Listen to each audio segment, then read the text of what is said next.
Well, Mr. Emmanuel Ikpebe is still with us in the studio. He's a legal practitioner. Just before we went on break, you were about to answer a question that our jury posed to you on the composition of the heads of security agencies, whether it has got anything to do with the suspicions currently on the ground. Of course. When you have security agencies, heads of them, composed of one ethnic bloc, what do you expect? The others will feel left out. And then when you have issues happening like this, people will start thinking that that's a conspiracy going on. You have like 21 out of how many security agencies, everybody coming from one side, one block of the country. So it will fuel the speculation generally. It will fuel the suspicion generally that everybody, look, the headsman killing is going on. Nobody's doing anything about it. Nobody's saying anything about it, save for paying lip service, because we know we have the apparatus to actually combat this if we want to. I'm of that opinion, because they are a ragtag group.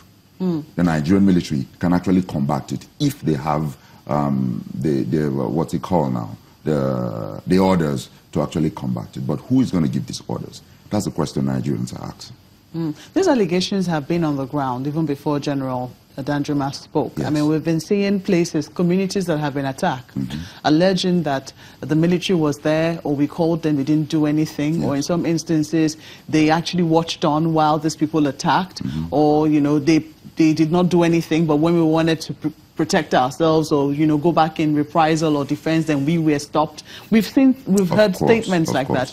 Do you think the military has done well in that regard by not investigating some of these claims and really coming up with really what was, you know, the matter when these kinds of incidences occurred? Military hasn't done well at all, and so also are all the security agencies that have not done well. Because there's what is called security profiling. I'm sure Colonel Labo will want to help me with that one. There's what's called security profiling. If this incident happens in one environment, you now look at it and say, okay, how did they come in? How did they go about their activities?